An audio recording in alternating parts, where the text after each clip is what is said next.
The vast majority of COVID-19 anti-vaccine misinformation and conspiracy theories originated from just 12 people, dubbed the Disinformation Dozen, according to a report by the Center for Countering Digital Hate, CCDH.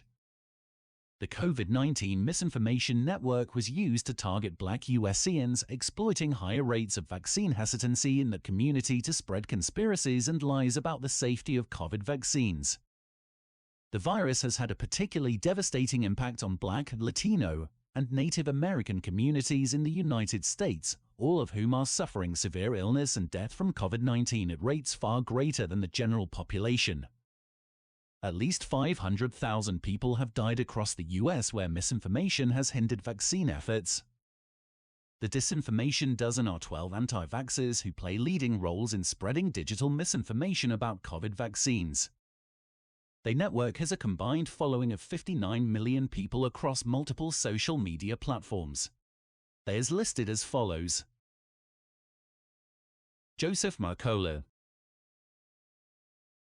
Robert F. Kennedy Jr.,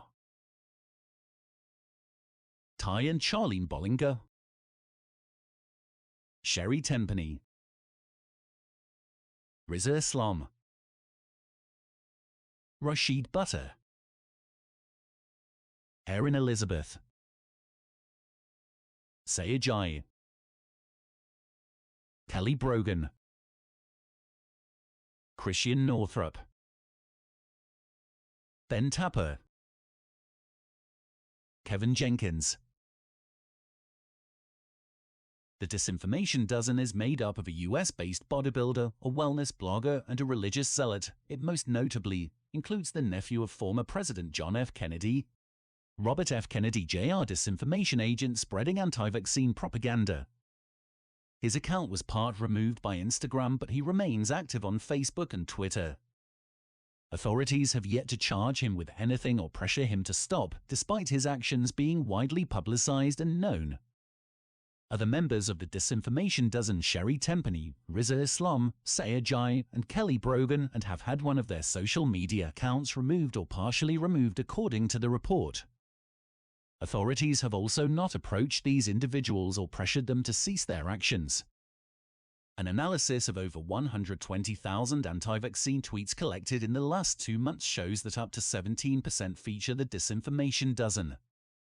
Of 812,000 anti-vaccine posts shared on Facebook and Twitter between February 1 and March 16, 2021, 65% could be attributed to the Disinformation Dozen. Analysis of anti-vaccine content posted to Facebook over 689,000 times in the last 2 months shows that up to 73% of that content originates with members of the Disinformation Dozen. The CCDH report calls on Facebook, Instagram, Twitter, and YouTube to deplatform every member of the Disinformation Dozen.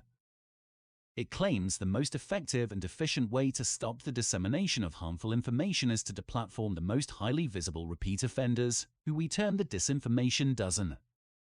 This should also include the organizations these individuals control or fund, as well as any backup accounts they have established to evade removal. There are yet no calls for authorities to intervene despite COVID-19 misinformation costing thousands if not millions of lives worldwide.